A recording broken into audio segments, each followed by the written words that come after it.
નમસ્કાર, હું છું પ્રેરણા અને આજે આપણે વાત કરીશું મહિલાઓમાં વધતા સાયલેન્ટ હાર્ટ એટેકના કેસો વિશે. ઉધરસ, છીંક, થાક અને તાવ આ બધા શરદી, ખાંસી અને ફ્લૂના સામાન્ય લક્ષણો છે. પરંતુ શું તમે જાણો છો કે ઘણીવાર આ સાયલેન્ટ હાર્ટ એટેક જેવી ગંભીર સમસ્યાના સંકેત પણ હોઈ શકે છે? મેકગિલ યુનિવર્સિટીના એક અભ્યાસ મુજબ 55 વર્ષથી ઓછી ઉંમરની 1 થી 5 મહિલાઓને હાર્ટ એટેક દરમિયાન છાતીમાં બિલકુલ દુખાવો થતો નથી. તેમને ફક્ત સામાન્ય થાક, ઉબકા અથવા તાવ જેવા સંકેતો દેખાય છે. સાયલેન્ટ હાર્ટ એટેકમાં હૃદય સુધી રક્ત પ્રવાહ ઓછો થઈ જાય છે, પરંતુ તેના સંકેતો હળવા અથવા અસ્પષ્ટ હોય છે. ઘણીવાર લોકો આ લક્ષણોને તણાવ, થાક અથવા ફ્લૂ સમજીને અવગણી દે છે. Centre for disease control and prevention અનુસાર મહિલાઓમાં મૃત્યુનું સૌથી મોટું કારણ હૃદય રોગ છે અને વળી વર્લ્ડ હાર્ટ ફેડરેશન મુજબ દર વર્ષે લગભગ 3 માંથી 1 મહિલાનું મૃત્યુ હૃદય રોગ સાથે સંકળાયેલું હોય છે. તેથી આજે ફિઝિકલ હેલ્થમાં આપણે મહિલાઓમાં સાયલેન્ટ હાર્ટ એટેક વિશે વાત કરીશું.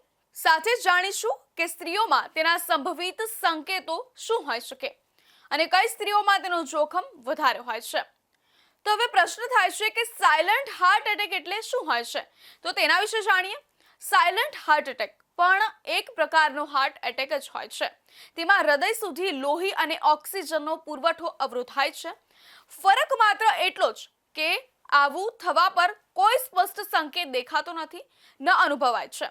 સાયલેન્ટ હાર્ટ એટેક થવા પર ધમનીઓમાં અવરોધ પેદા થાય છે, જેનાથી હૃદયના સ્નાયુઓને નુકસાન થવા લાગે છે. પરંતુ શરીર તીવ્ર પીડાના રૂપમાં એલાર્મ આપતું નથી.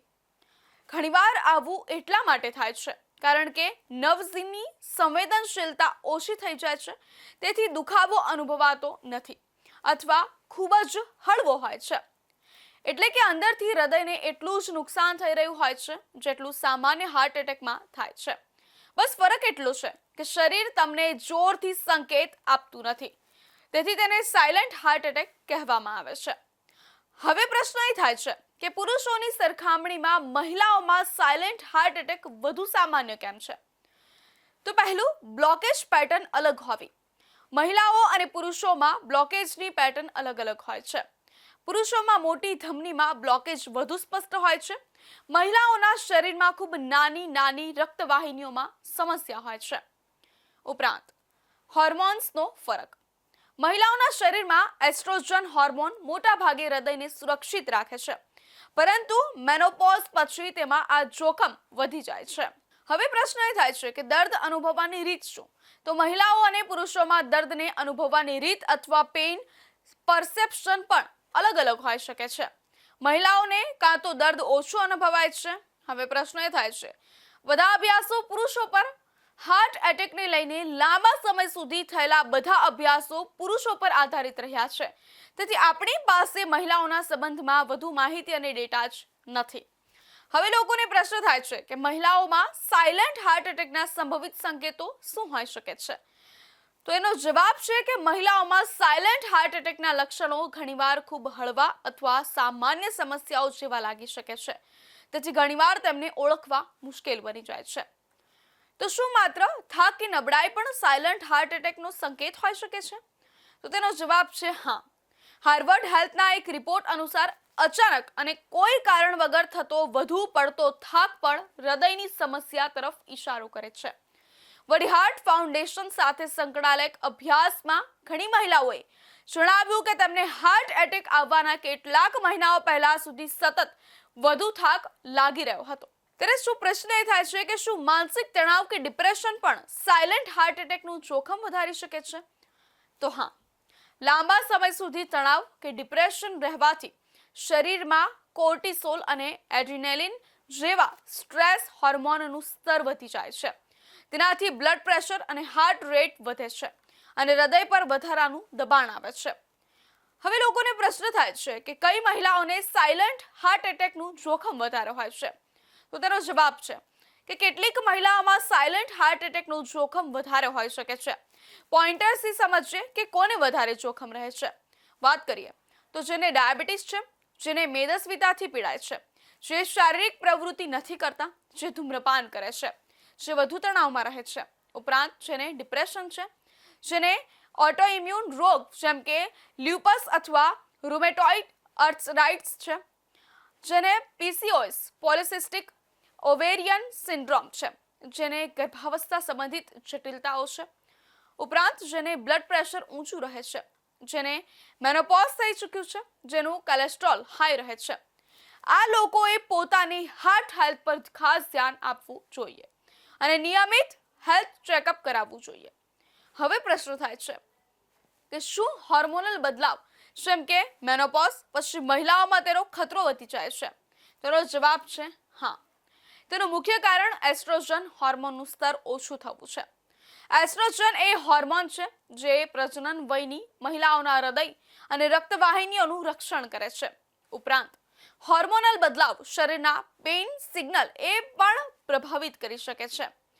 હવે સાયલેન્ટ હાર્ટ એટેકનું કોઈ પણ સંકેત દેખાય તો મહિલાઓએ તરત શું કરવું જોઈએ? તો આ સ્થિતિમાં સૌથી જરૂરી કે વિલંબ કર્યા વિના તરત જ મેડિકલ મદદ લેવામાં આવે અને નજીકની હોસ્પિટલમાં જઈને હૃદય સંબંધિત તપાસ કરવામાં આવે.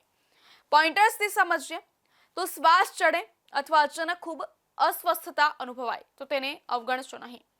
લક્ષણો દેખાય ત્યારે તરત એમ્બ્યુલન્સ બોલાવો અથવા કોઈની મદદથી હોસ્પિટલ પહોંચો. તમારા લક્ષણો વિશે કોઈ નજીકના અથવા આસપાસ હાજર વ્યક્તિને તરત જાણ કરો. જો ઘરમાં એકલા રહેતા હો તો પેનિક બટન લગાવી રાખો. આવી કોઈ પણ ઇમરજન્સી સ્થિતિમાં પેનિક બટન દબાવો. ઉપરાંત જો ઘરમાં એસ્પિરિન હોય તો એક ગોળી ચાવી લો, તેને ગળશો નહીં, ધીમે ધીમે ચાવો. ખરેખર એસ્પિરિન એક બ્લડ થિનર છે જે ગંઠાઈ જવાને વધતા અટકાવે છે. ક્યાંક બેસીને પીઠ ટેકવો, પગ જમીન પર રાખો. આ દરમિયાન સૂવું કે ફરવું ખતરનાક હોઈ શકે છે. આવી સ્થિતિમાં ખૂબ આરામથી ધીમે ધીમે શ્વાસ લો. હવે પ્રશ્ન એ થાય છે કે ડોક્ટરો સાયલેન્ટ હાર્ટ એટેક શોધવા માટે કયા ટેસ્ટ કરે છે? તો સાયલેન્ટ હાર્ટ એટેક શોધવા માટે ડોક્ટરો ઘણી પ્રકારની તપાસ કરે છે, જેનાથી હૃદયની સ્થિતિ અને ધમનીઓમાં બ્લોકેજ શોધી શકાય છે, જેમ કે બ્લડ ટેસ્ટ. બ્લડ ટેસ્ટમાં ટ્રોપોનિન જેવા પ્રોટીન તપાસવામાં આવે છે જે હૃદયના સ્નાયુઓની અંદર હોય છે. જ્યારે હૃદયને નુકસાન થાય છે ત્યારે તે લોહીમાં વધી જાય છે. ઇસીજી આ ટેસ્ટ હૃદયની ઇલેક્ટ્રિકલ પ્રવૃત્તિને રેકોર્ડ કરે છે અને હાર્ટ એટેકના સંકેતો બતાવી દે છે. કાર્ડિયાક કેથેટરાઇઝેશન અને કોરોનરી એન્જિયોગ્રાફી. આમાં એક પાતળી ટ્યુબ દ્વારા હૃદયની ધમનીઓમાં ડાઈ નાખીને એક્સરે દ્વારા બ્લોકેજ અથવા સંકોચન જોવામાં આવે છે. ત્યારબાદ છે સીટી સ્કેન. તે હૃદય અને કોરોનરી ધમનીઓમાં બ્લોકેજ અથવા કેલ્શિયમના જમાવટને શોધવામાં મદદ કરે છે. ત્યારબાદ કરાય છે એમઆરઆઈ. તેનાથી હૃદયના સ્નાયુઓની રચના અને કોઈ પણ જૂના નુકસાનને શોધી શકાય છે. Exercise stress test. આ ટેસ્ટમાં ટ્રેડમિલ અથવા કસરત દરમિયાન હૃદયની કાર્યક્ષમતા અને રક્ત પ્રવાહની તપાસ કરવામાં આવે છે. Nuclear stress test. આ ટેસ્ટમાં એક ખાસ રેડિયોએક્ટિવ ટ્રેસરની મદદથી હૃદય સુધીના રક્ત પ્રવાહને જોવામાં આવે છે. ત્યારબાદ કરવામાં આવે છે ઇકોકાર્ડિયોગ્રામ. આ અલ્ટ્રાસાઉન્ડ આધારિત ટેસ્ટ છે જેનાથી હૃદયના વાલ્વ અને પમ્પિંગ ક્ષમતાનું મૂલ્યાંકન કરવામાં આવે છે. હવે પ્રશ્ન થાય છે કે જો કોઈ મહિલાને ડાયાબિટીસ અથવા હાઈ બ્લડ પ્રેશર હોય તો શું તેણે વધારાની સાવચેતી રાખવી જોઈએ અને કયા પ્રકારની સાવચેતીઓ જરૂરી છે? તો કે હા, આવી મહિલાઓને હાર્ટ એટેકનું જોખમ વધુ હોઈ શકે છે, તેથી તેમણે ખાસ સાવચેતી રાખવી જોઈએ. પોઈન્ટર્સથી સમજીએ કે તેમણે કયા પ્રકારની સાવચેતી રાખવી જોઈએ. તો પહેલા છે બ્લડ શુગર અને બ્લડ પ્રેશરને નિયંત્રણમાં રાખો. સમયાંતરે હૃદયના સ્વાસ્થ્યની તપાસ કરાવો. સંતુલિત અને હેલ્ધી ડાયટ લો. શારીરિક પ્રવૃત્તિ કરતા રહો. રોજિંદા હળવી કસરત કરો. ધૂમ્રપાન અને દારૂથી દૂર રહો. પૂરતી ઊંઘ લો. તણાવ નિયંત્રિત રહો. કોઈ પણ સમસ્યા થાય તો તરત જ ડોક્ટરનો સંપર્ક કરો.